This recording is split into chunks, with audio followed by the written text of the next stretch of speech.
का 113 वचन को प्रचार करेंगे। भजन संहिता 119 अध्याय उसका 113 वचन जी लिखा हुआ है, मैं दुचित्तों से बैर रखता हूँ। दुचित्ते का अर्थ क्या है? दो चित्त वाला। इंग्लिश में बड़ा क्लियर है, I hate the double minded. I hate the double minded. Double minded माने क्या? डबल माइंडेड दो दिमाग वाला। हालेलुया। इसका जो दो चित्ता दो मन का अर्थ ये है कि दो दिमाग वाला। आज बहुत से लोग हैं जो प्रार्थना में आते हैं लेकिन उनका दो मन है, हम जाएं या ना जाएं। और मैं प्रभु के वचन से इस सीख को सीख रहा था। वैसे मैंने शुक्रवार को उसका थोड़ा सा टुकड़े को प्रचार किया है और बाइबल ऐसा बताती है, पहला याकूब उसका 1 अध्याय उसका 7 और 8 वचन। जी प्लीज, याकूब 1 अध्याय का 7 और 8 वचन। ऐसा मनुष्य यह ना समझे। अभी लिखा हुआ है आई हेट डबल माइंडेड, और वो डबल माइंडेड व्यक्ति है उसके बारे में बाइबल कहती है ऐसा मनुष्य ये ना समझना। डबल माइंडेड वाला व्यक्ति ये ना समझना कि मुझे प्रभु से कुछ मिलेगा। मुझे कुछ प्रभु से मिलेगा। हालेलुया। अभी हमने पढ़ा प्रभु दुचित्तों लोगों से क्या करता है? बैर करता है, घृणा करता है। और दूसरा लिखा हुआ है, यदि कोई दो मन वाला है, दुचित्ता है, ऐसा मनुष्य ये ना समझे कि मुझे प्रभु से कुछ मिलेगा। इसका मतलब मिलेगा उसको जो एक मन वाला है। हालेलुया। मिलेगा किसे? जो एक मन वाला है। आज बहुत से लोग दो मन वाले हैं। हालेलुया।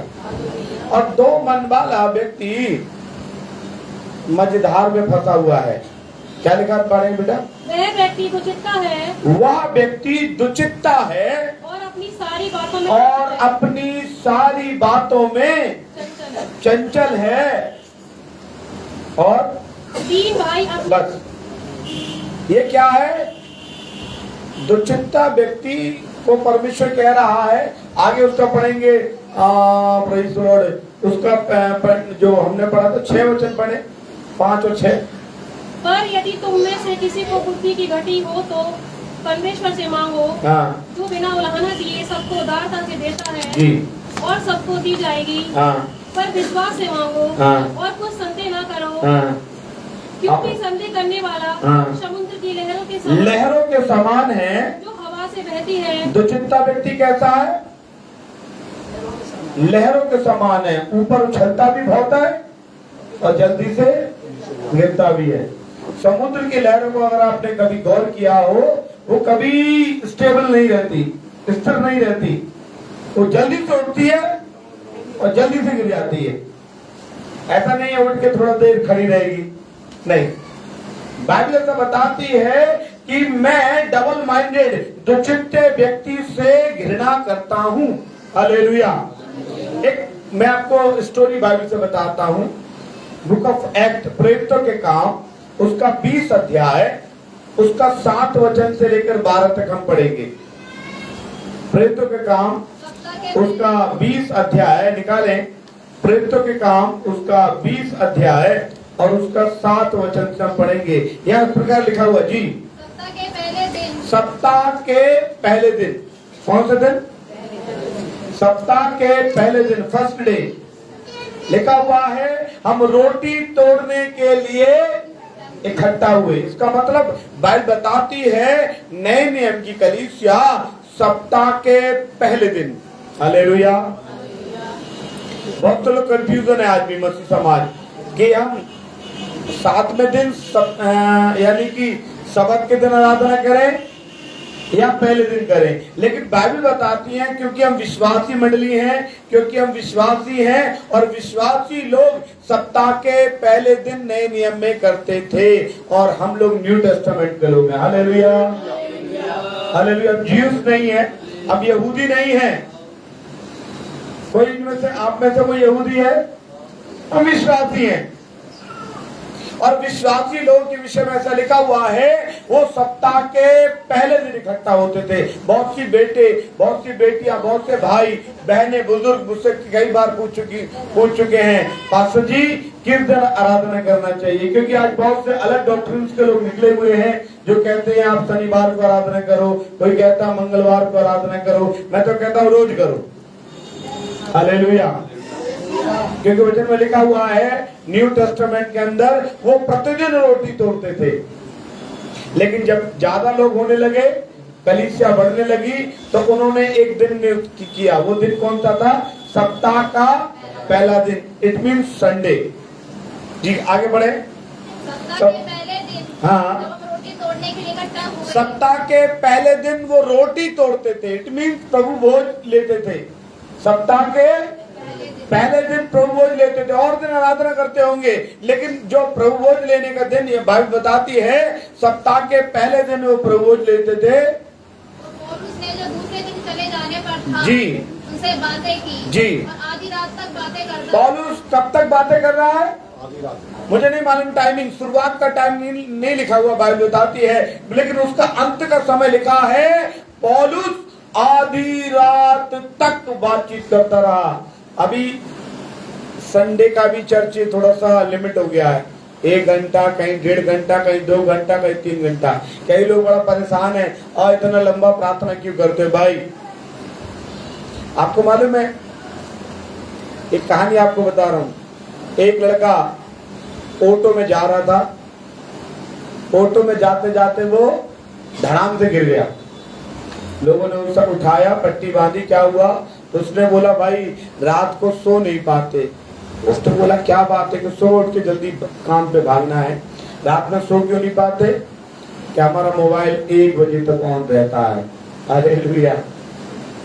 जब 1 बजे तक है, 1 बजे तक ऑन होगा तो क्या होगा? दिन में तो झोंके लगेंगे। आप रात भर मोबाइल चला सकते हैं। कभी कभी मैंने कई घरों में देखा है, जब बहनें एक जगह इकट्ठी हो जाती है ना, या माँ के पास बेटी आ जाती है बहुत दिनों के बाद, रात को 12-1 बजे तक बात कर सकते हैं आराम से, 1 बजे तक बात कर रहे हैं। लेकिन प्रार्थना में बैठकर उनको समय बड़ा भारी लगता है। आगे लिखा हुआ है मेरे प्रियो, क्या लिखा हुआ है? आधी रात तक, आधी रात तक पौलुस उनसे क्या बातें कर रहा होगा पौलुस?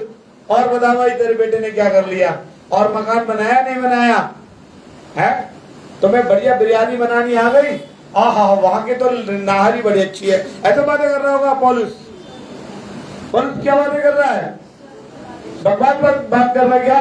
पौलुस पूरा रात, आधी रात तक वर्ड ऑफ गॉड, परमेश्वर के वचन को प्रचार करता था।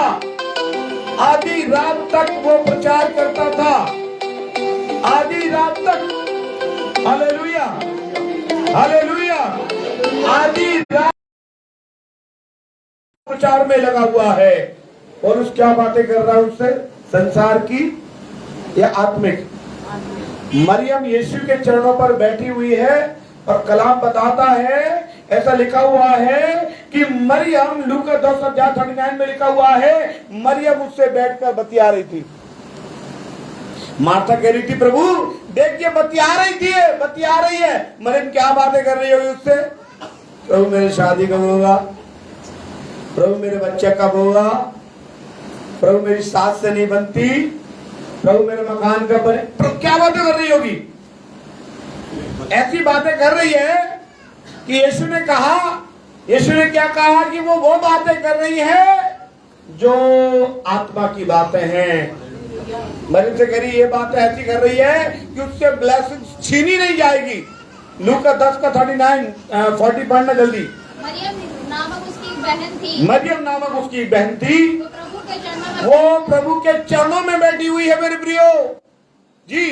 वो प्रभु के चरणों में बैठकर उसका वचन सुन, प्रभु की चरणों में बैठकर उसका वचन सुनती वचन पूछ रही है। हालेलुया। क्या पूछ रही है?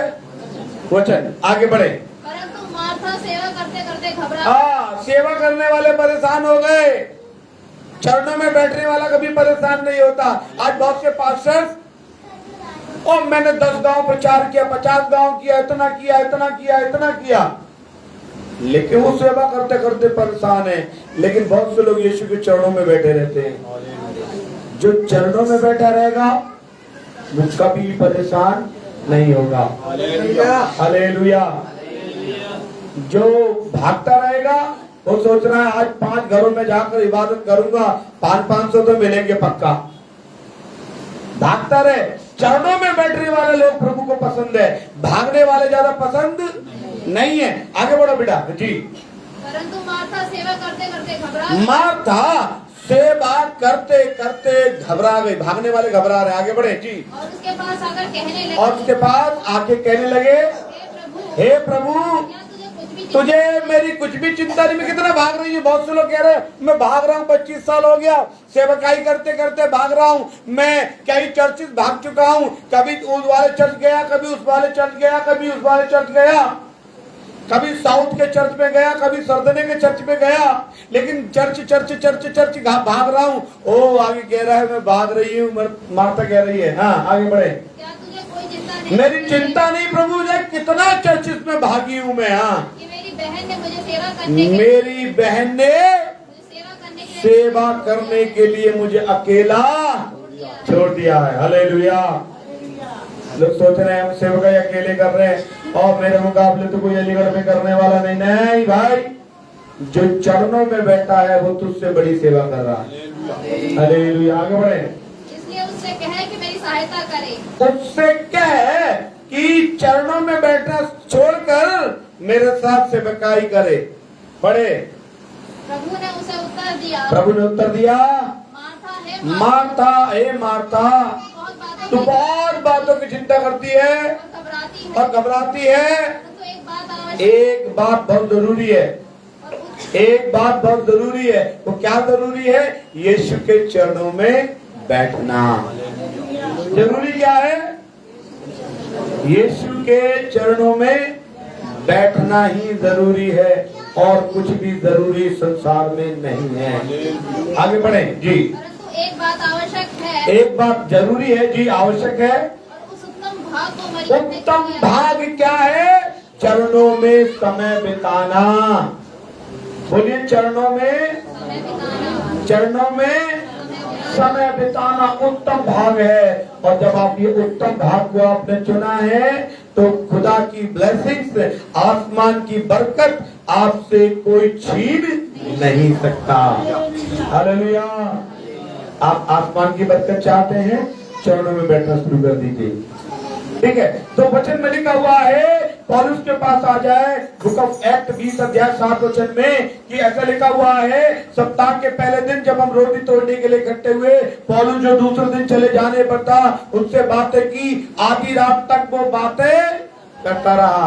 आगे लिखा हुआ 8 वचन को हम थोड़ा सा गौर करेंगे, जो हमारा कीवर्ड है 8 और 9 वचन। यहाँ इस प्रकार लिखा हुआ है, जिस अटारी पर हम इकट्ठे हुए। कहां पर? अटारी पे। कोई बिल्डिंग का जिक्र है बहुत बड़ा, कुछ इतिहासकार कहते हैं 3रे मंजिल पे थे, अटारी पर। Hallelujah, hallelujah. एक व्यक्ति ने मुझसे कहा, आपका चर्च कहाँ है? वो चर्च की बातें कर रहे थे, आपकी तो चर्च की बातें कर रहे थे। बोलते आपकी चर्च कहाँ है? मैंने बोला भाई अटारी पर। हालेलुया। ये चर्च है तो घर है, अटारी पर चर्च है हमारा। भाई भाई कहता थी अटारी पर थे। आगे क्या पढ़े? पर लिखा हुआ है 9 वचन पढ़ेंगे जी। और युद्धभूत नामक एक जवान खिड़की पर बैठा गहरी, अब ध्यान से सुनना, आपका वचन को ध्यान से सुनना। हमारा कीवर्ड ये है, युद्धुखुस नामक एक जवान था जो खिड़की पर बैठा हुआ, जो कहाँ बैठा है? कहाँ बैठा है? भाई बैठने की जगह उसे नहीं मिली क्या चर्च में? क्या बैठा है? खिड़की पे। खिड़की का मतलब? खिड़की का मतलब वो बाहर भी देखेगा, झांकेगा और अंदर क्या हो रहा है इधर भी है। आज बहुत से लोग चर्च में आ रहे हैं तो डबल माइंडेड है। वो बाहर का जिंदगी बड़ा पसंद करते हैं और अंदर का भी। हालेलुया। उन्हें परमेश्वर का वचन बड़ा पसंद है लेकिन भंडारा छोड़ नहीं सकते। Hallelujah, hallelujah, hallelujah. वो प्रभु का वचन अच्छा लगता है लेकिन बाहर की दुनिया को छोड़ नहीं सकते। खिड़की पे बैठने वाला व्यक्ति क्या है? खिड़की पे जो बैठा रहेगा ना, वो अंदर भी झांकेगा और क्या होगा? बात। इसका मतलब आज बहुत से लोग हैं मसीहत में हैं लेकिन दोहरा जीवन जी रहे हैं। कैसा जीवन? खिड़की का जीवन है। लिखा हुआ है वो 50-50 है और प्रभु कह रहा है मैं 50-50 वालों से, डबल माइंड से क्या करता हूं? घृणा करता हूं। I hate double minded people. भजन में संहिता में लिखा हुआ है कि खुदा बाप डबल माइंडेड लोगों से घृणा करता है। खिड़की पर बैठे हुए लोगों से घृणा करता है। आप खिड़की पे हैं, चर्च के अंदर हैं। हालेलुया। एक बार तो मैं एक चर्च में प्रचार कर रहा था। एक आदमी ऐसा बैठा हुआ दरवाजे के पास, खिड़की के पास, और जैसे ही आंख बंद हुआ करे हालेलुया हालेलुया, वो जाया करे बाहर, पिचकारी छोड़ के आ जाया करे। फिर अब आंख बंद करके प्रार्थना करो, फिर गया पिचकारी छोड़ के आ गया। बाद में मालूम पड़ा कि जिस चर्च में प्रचार कर रहा था वहां का मुखिया वही था। हालेलुया। डबल माइंडेड लोग। परमेश्वर वचन क्या बता रहा है याकूब में? दुचित्ता मनुष्य परमेश्वर से, डबल माइंडेड व्यक्ति खुदा से कुछ प्राप्त नहीं कर सकता। हालेलुया। आप सोचिए, ये तो कुछ नामक एक जवान खिड़की पर बैठा हुआ था और क्या था? गहरी नींद के झोंक रहा था। आगे जब पौलुस देर तक बातें कर रहा था जी, तो नींद के झोंके में नीचे टाली पर से गिर पड़ा और मरा। जैसी वो डबल जीवन था तो मर गया। डबल जीवन जियोगे। हाँ, एक व्यक्ति तो हमारे घर में कह रहा था, अरे यार क्या फायदा मसीहत में आने का, उनका देखो अभी ये गया कितना मजा, ये त्योहार गया कितना मजा, ये त्योहार गया कितना मजा, नाच गाना आनंद कितना मजा है, इधर आके क्या फायदा है? डबल जीवन जियोगे, मरोगे। Hallelujah, hallelujah, hallelujah. अभी सरकार भी बहुत अच्छी है। अभी वो 2027 में वो जाति जनगणना करा के पूछे कि बता कौन है तू। हालेलुया। डबल है, सिंगल है। यीशु कह रहा जो मुझे पृथ्वी पर स्वीकार करेगा स्वर्ग के राज्य में मैं भी उसे स्वीकार। हाँ, अभी बहुत सा समय ऐसा आने वाला है कि पतरस की तरह कहेंगे हम उसे नहीं जानते। हालेलुया। यीशु मसीह के आने वाला मुर्गा बांग दे देगा। यीशु मसीह आ रहा है, ऐसा समय आ रहा है। हालेलुया। आ रहा है मेरे प्रियो। बाइबल में कई जिक्र है ऐसे लोगों का। एक व्यक्ति के बारे में बताऊं, यूतुकुस नामक व्यक्ति के विषय में बात कर रहे थे। वो ऊपर से गिरा और मर गया। मर गया तो पौलुस नीचे जाकर क्या किया? उसको गले लगाया। जब पास्टर ने गले लगाया ना, वो जिंदा भी हो गया।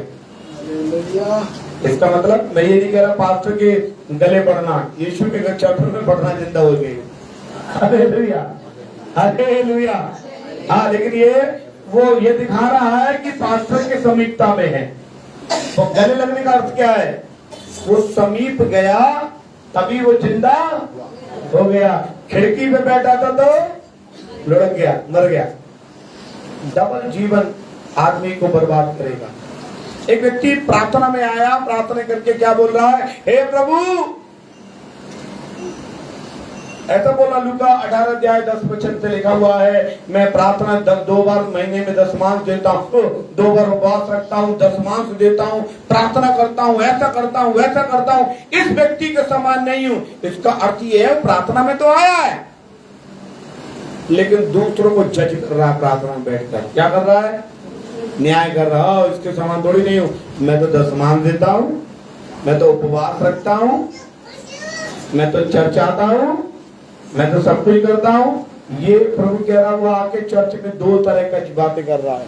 एक व्यक्ति और बाइबल बताऊंगा, बाइबल में बहुत, आप भी एक दो व्यक्ति छांटना, अपने घर पे विचार करना बाइबल के कैरेक्टर, फिर अपने जीवन को देखना कि हम दो तरह का जीवन है कि प्रभु के पीछे चलने वाला जीवन है। हालेलुया। एक व्यक्ति और है बाइबल में, मरकुस 1:3 अध्याय का 14, 15, 19। मरकुस 3 अध्याय का 14 वचन। जाते हुए उसने हाँ। हलफाई के पुत्र लेवी को मरकुस 3 अध्याय फिर वह 4। पर चढ़ गया। एक मिनट, बुक ऑफ मार्क निकालना बेटा। मरकुस निकाला आपने, और 3 अध्याय। वह ये है शमौन जिसका नाम हाँ, पतरस 14 से पढ़ना है, मैंने बोला वही पढ़ना। ऐसा है, आप अगर उसको पढ़ेंगे 13 वचन 14 वचन। फिर वह पहाड़ पर चढ़ गया फिर वो पहाड़ पे चढ़ गया, और जिन्हें वह चाहता था जिनको यीशु चाहता था उन्हें अपने अपने पास बुलाया, और वह उसके पास आए। यीशु मसीह के पास आए। यीशु मसीह यही तो चाहता, पास आए। हाँ, और तब उसने 12 पुरुषों को नियुक्त किया 12 को नियुक्त किया। कि वह उसके साथ साथ अब 12 के नाम क्या है, लास्ट में पढ़वा रहा हूँ, 19 वचन पढ़े। नहीं, थोड़ा 14 ना, क्या बोला, 15 भी पढ़ दो बेटा, 14, 15, दुष्टात्मा को निकालने का 14, 15। तब उसने 12 पुरुषों को नियुक्त किया कि उनके साथ साथ रहे, कि उन्हें भेजे कि प्रचार करे और दुष्टात्माओं को निकालने का अधिकार दिया। किसको दिया? 12 लोगों को। किसको दुष्टात्मा निकालने का अधिकार दिया? किसको दिया? 12 लोगों को। 12 लोगों में से लास्ट आदमी का नाम बता रहा हूँ, किसको दुष्टात्मा निकालने का अधिकार दिया है। 19 वचन पढ़ेंगे। और यहूदा इस्करियोती, बस। किसको अधिकार दिया है? यहूदा इस्करियोती में क्या अधिकार था? अरे बताओ ना, यहूदा इस्करियोती में क्या अधिकार था? हाथ रखने का अधिकार था। और दुष्टात्मा, हाथ रखने का मतलब है वो ऑर्डिनेशन देने वाला है, अभिषेक। आज बहुत से लोग हाथ रखने वाले लोग हैं। आज कई कलीसिया में जाओगे, कई लोग ऐसे लिख के भेजते हैं, हमारे आ जाइए, ले हैंड मिनिस्ट्री। क्या लिखते हैं? ले हैंड, हाथ रखकर प्रार्थना करेंगे, अभिषेक की प्रार्थना होगी। आज पूरा पंजाब हाथ रखने के ऊपर उतारू है, हाथ रखेंगे। बहुत से लोग कहते हैं साहब मेरे बालक पे भी हाथ रख दो। अरे पादी साहब मेरी है शादियों क्या है, बहू बेटा उस पर भी हाथ रख दो। बहुत से लोग हाथ रखवाने के लिए बड़े आतुर रहते हैं, और ये व्यक्ति है जो उसको हाथ रखने का अधिकार यीशु से मिला है, नॉट ए ऑर्डिनरी पर्सन से मिला। यीशु से एक अधिकार मिला है। क्या मिला है? पद नंबर 15 पढ़े। और दुष्टात्माओं को निकालने और दुष्टात्माओं को निकालने का अधिकार। हालेलुया। और क्या लिखा है? और क्या लिखा है? ऊपर लिखा हुआ है, और दुष्टात्माओं को निकालने का अधिकार रखा, और हाथ रखने का भी अधिकार उसको मिला हुआ है। ये कौन है? यहूदा। कौन है? लूका 22 का 3 पढ़ना। लूका 22 का 3 पढ़ना, फिर यूहन्ना 13 पढ़ना जी। तब शैतान यहूदा में समाया। तब शैतान यहूदा में समाया। भाई, जो व्यक्ति दूसरों पर हाथ रख के दुष्टात्मा को निकालता है, कभी आपने सुना कि उसी के अंदर दुष्टात्मा आ गई? ध्यान से सुने। जो व्यक्ति दूसरों के ऊपर सर पर हाथ रखकर दुआ करता है, आपने सुना है उनके अंदर क्या आया? इसका अर्थ है जो व्यक्ति आपके भी सर पर हाथ रख के दुआ करता है, हो सकता है उसमें भी दुष्टात्मा आ जाए। Hallelujah, hallelujah. मैं बाइबल से बता रहा हूं ना। और अगर आप यूहन्ना 13 अध्याय का 26-27 पढ़ेंगे जी, बुक ऑफ जॉन जी। यीशु ने उत्तर दिया, जिससे मैं रोटी को टुकड़ा डुबाकर दूंगा वही है। हाँ, यीशु मसीह ने एक पहचान बताई। क्या पहचान बताई? जिसको मैं रोटी का टुकड़ा, और हम तो पाकशा लेते हैं, हमें दुष्टात्मा कहां से आई? कौन है ये? पाकशाली यीशु मसीह दे रहे हैं इसको। और किसको दुष्ट आत्मा आई है? आखिरकार यहूदा में प्रभु भोज लेते ही क्या लिखा, पढ़ो उसको। यीशु ने उत्तर दिया, जिसको मैं रोटी का टुकड़ा दूंगा, वही है। और आगे बढ़े। और उसने टुकड़ा डुबाकर शिमोन इस्करियोती के पुत्र यहूदा को दिया। हाँ। टुकड़ा लेते ही शैतान उसमें बोझ लेते ही शैतान आ गया। बोझ तो लोग नहीं ले रहे वगैरह, बढ़िया है। जो पिछले बार लिया तो उनमें ही आया, हम तो बच गए। नहीं भाई, ये उसकी कहानी है जिसके दिमाग डबल माइंडेड है। यहूदा का दिमाग सेवकाई में तो था, प्रभु ने उसे अधिकार भी दिया था, लेकिन उसकी सेवकाई का उद्देश्य क्या था? पैसा पैसा पैसा पैसा। मैं बहुत फेमस हो जाऊंगा, मैं पैसा हो जाऊंगा। और आपको मालूम है यीशु मसीह के एक चेले का नाम है तद्दे। सुना आपने? क्या नाम? तद्दे। ऐसा नाम सुना आपने? बर्तुलमै के बारे में मैं किससे पूछूं? आप पत्रोस यूहन्ना के बारे में बता सकते हैं, यहूदा इस्करियोती के बारे में बता सकते हैं, लेकिन किससे बोलो? तद्दे के बारे में बता दो। यीशु मसीह का चेला क्या था, कहाँ रहता था? मैंने तो नाम ही ना सुना। बर्तुलमै के विषय में बता, हमने तो जानते ही नहीं, लेकिन यहूदा के बारे में सब जानते हैं। कारण क्या था? पता नहीं उन लोगों ने सेवकाई कैसे करी, लेकिन एक व्यक्ति है यहूदा, वो डबल माइंड से आया था। क्या माइंड था उसका? जो भी यीशु मसीह को दान दिया जाता था, वो दान की थैली में से पैसा चुरा लिया करता था।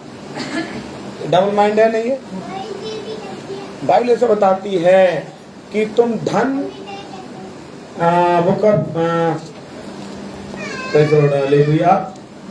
मत्ती 6 अध्याय, मत्ती 6 पढ़ना, 24 पढ़ना। कोई मनुष्य दो स्वामी की सेवा नहीं, कोई व्यक्ति दो लोगों की सेवा नहीं कर सकता, क्योंकि वह एक से बैर रखेगा, दूसरे से प्रेम करेगा, या एक से मिला रहेगा, दूसरे को तुच्छ जानेगा। तुम परमेश्वर और धन दोनों की सेवा। मैं यहाँ पर बताना चाहता हूँ, आप सेवकाई या तो प्रभु की करेंगे या दुनिया में रहोगे। आप सोचो, हम दुनिया में भी मस्त रहे और खुदा में भी बने रहे। अगर ऐसा है तो खिड़की पे से गिर पड़ोगे और तो मर जाओगे। दोनों जिंदगी देखोगे तो क्या हो जाएगा? गड़बड़ हो जाएगा। इसलिए आज से एक बात को समझ लीजिए, आपको चुनाव करना है कि आपको किसकी सेवा। बाइबल बताती है, ये चुनाव बहुत साल पहले किया। क्या बोला? मैं तो अपने परिवार समेत यहोवा ही की सेवा। तुम चुन लो तुम्हें किसकी सेवा करनी है। Hallelujah, hallelujah, hallelujah. मैं बहुत छोटा था, आपको एक कहानी बता रहा हूँ। मैं बहुत छोटा था, बहुत छोटा। तो हमारे यहाँ मसानी का मेला लगता है, सबको मालूम है। तो अब उस जमाने में टैटू बनाने वाले आते थे, बड़े खतरनाक मशीन है। मैंने सोचा नाम लिखाने के लिए, बचपन में आता यार, और मैं गया और देखा, मैं कुछ लोगों को खून भी निकल रहा था, बहुत खतरनाक। तो दिमाग में आया कि मैं सोचूं मुझसे कोई प्रेम करता है, मैं नाम लिखवा लूं। और मैं लिखवाने के बाद बदल गया, फिर क्या करूंगा? मैं क्या करूंगा? क्या करना पड़ेगा? हालेलुया। बाइबल बताती है कि तुम किसी के कारण अपने शरीर को न चिरवाना। हालेलुया। आप प्रार्थना में आते हैं, आप डबल माइंड रख रहे हैं। आप सोचो कि आपका विचार, आपके बोल, आपके भाषा, आपका रहन सहन क्या परमेश्वर के मुताबिक है या दुनिया को देख रहे हो? खिड़की में तो झांक रहे हो, प्रार्थना में बैठकर कहाँ झांक रहे हो? खिड़की में से बाहर झांकोगे तो बाहर के हो जाओगे, इसलिए अंदर आ जाओ। हालेलुया। कहाँ आ जाओ? अंदर आ जाओ। जब आप अंदर आओगे तो उससे चरणों में बैठकर प्रभु से अच्छी अच्छी और आशीष की बात सुनते। Hallelujah, hallelujah, hallelujah. जो अंदर आ जाता है ना, परमेश्वर के वचन एक बता के समाप्त करेंगे लास्ट। याकूब उसका 4 अध्याय है, उसका 8 वचन अंतिम वर्ड है आज के प्रचार के लिए। याकूब 4 का 8। परमेश्वर के निकट आओ, क्या करना है हमें? परमेश्वर के निकट आओ। हाँ, खिड़की में से बाहर आ जाए, अंदर आ जाए हॉल में। परमेश्वर के निकट आओ तो वह भी तुम्हारे निकट आए। तो बाइबल बताती है वो तुम्हारे निकट आएगा। हालेलुया। क्या लिखा है? परमेश्वर के निकट आओ। कलीसिया बताए क्या लिखा है? क्या पढ़ा अभी हमने? क्या करना है? परमेश्वर के निकट आओ। परमेश्वर के निकट आओगे, यीशु के निकट आओगे, वो भी तुम्हारे निकट आएगा। वो भी तुम्हारे निकट आएगा। आगे, हे पापियों, अपने हाथ शुद्ध करो। हे पापियों अपने हाथ शुद्ध करो। और हे दुचित्ते लोग, हे डबल माइंडेड लोगों, दुचित्ते लोगों, अपने हृदय को पवित्र करो। अपने हृदय को पवित्र करो। यहाँ एक चीज है, पहला परमेश्वर के पास आना, दूसरा 2 बात लिखिए। क्या बताइए क्या लिखा है? अपने हृदय को पवित्र करो, दोबारा पढ़ो। अपने हाथ को शुद्ध करो अपने हाथ शुद्ध करो और अपने हृदय को और अपने हृदय, क्या हाथ क्या शुद्ध करना है? हाथ हृदय क्या शुद्ध करना है? बोलिए, क्या शुद्ध करना है? हाथ और हृदय। हाथ और हृदय का अर्थ क्या है मालूम है? हाथ कहाँ रहते हैं? बाहर, अंदर। हृदय कहाँ है? अंदर। इसका मतलब क्या हुआ? यीशु मसीह के पास आओ, अंदर से भी आओ और बाहर से भी आओ। इसका मतलब है ऐसा नहीं है अंदर से नहीं आना, हाँ बाहर से आते बहुत से लोग, बाहर से hallelujah hallelujah hallelujah hallelujah hallelujah praise the Lord कहने का अर्थ ये नहीं कि आप कंप्लीट परमेश्वर की ओर हो गए हैं। प्रभु कह रहा अंदर और बाहर, अंदर से भी बाहर से भी। एक व्यक्ति, एक अभी बहुत बड़ा इंटरव्यू चल रहा है सांसद का। किसका? सांसद। उसका नाम नहीं लेना चाहता क्योंकि भाई सांसद है, फेसबुक पे लेंगे पता नहीं कब क्या कर दे, लेकिन वो सांसद ऐसा माला जप रहा है। क्या जप रहा है? माला। पत्रकार ने बोला अरे आप तो सर बहुत धार्मिक है, आप क्या है? बहुत धार्मिक है। तो उसने पत्रकार से सीधे बोला, माइक बंद होते ही, सुन बे धार्मिक नहीं हूं मैं, ढोंगी हूं। मैं इसलिए बैठा हूं लेके ताकि कैमरामैन देखे तो बड़ा महात्मा आदमी है। तो यहाँ पर मैं नाटक कर रहा हूँ। उसने सीधे बोला, क्या बोला? मैं नाटक कर रहा हूँ। जिसके ऊपर बहुत सी लड़कियों ने गलत गलत इल्जाम लगाया है, ऐसा व्यक्ति क्या लेके बैठा है? माला। एक आदमी से और प्रश्न पूछा गया, मैं फेसबुक पे बड़ा अच्छी कुछ चीजें आती है, उसमें आया एक बहुत आदमी को पकड़ा कर पूछा गया, अरे ये बता भाई तू महात्मा क्यों बना? उनने बोला साहब मैं पहले जेब कतरा था दिल्ली में, बड़ी जेबें काटी है, जेबें काटता और अंदर जाता आराम से रहता, और मैं बारिशों में ज्यादा जेबें काटता था क्योंकि घर में रहने वो घर नहीं था, जेब में आराम से खाना मिलता और फिर निकल जाता। जेब काटना कौन सा बड़ी बात है? और ऐसा जेब काटता रहा मैंने हजारों जेब काटी, लेकिन कोई पैसे वाला। अब मैं काम ढूंढने जाऊं तो लोगों को तो मालूम है कि क्या है, जेब कतरा नशा करता था। अंत में मैं क्या बन गया? महात्मा बन गया। अब भांग का गोला खाता हूँ, दारू पीता हूँ, और लोग बड़ा दाम देते रहो, और सारी लड़कियां आगे पैर और छूती है। Double minded. परमेश्वर कह रहा है ऐसे लोग प्रभु, ऐसे लोगों से प्रभु घृणा करता है। मैं दूसरों की बात नहीं कर रहा, कलीसिया में देखें, आज कलीसिया में देखें बहुत से लोग हैं, बहुत से पादरी हैं, बहुत से प्रचारक हैं, वो क्या करते हैं? डबल माइंडेड गेम खेल रहे हैं। आज कलीसिया डबल माइंडेड गेम खेल रही है। अभी देखिए त्योहारों का सीजन चालू हो गया, वो सोच रहे अरे इधर जाएं किधर जाएं, हैं? 2 नाव में पैर रखोगे मर जाओगे। हालेलुया। इसलिए एक तरफ हो जाना है, और वो तरफ कौन सा है? मरियम का तरफ। मरियम यीशु के चरणों में बैठी है। यीशु मसीह कह रहे हैं जो आशीर्वाद इसे मिला है उसको कोई छीन नहीं सकता। हालेलुया। आप एक तरफ आ जाएंगे, प्रभु आप निश्चित प्रभु आपको आशीष देगा। आइए प्रार्थना में चलें। Hallelujah hallelujah. धन्यवाद प्रभु, धन्यवाद प्रभु। Oh praise God, praise God, praise God. Hallelujah hallelujah hallelujah.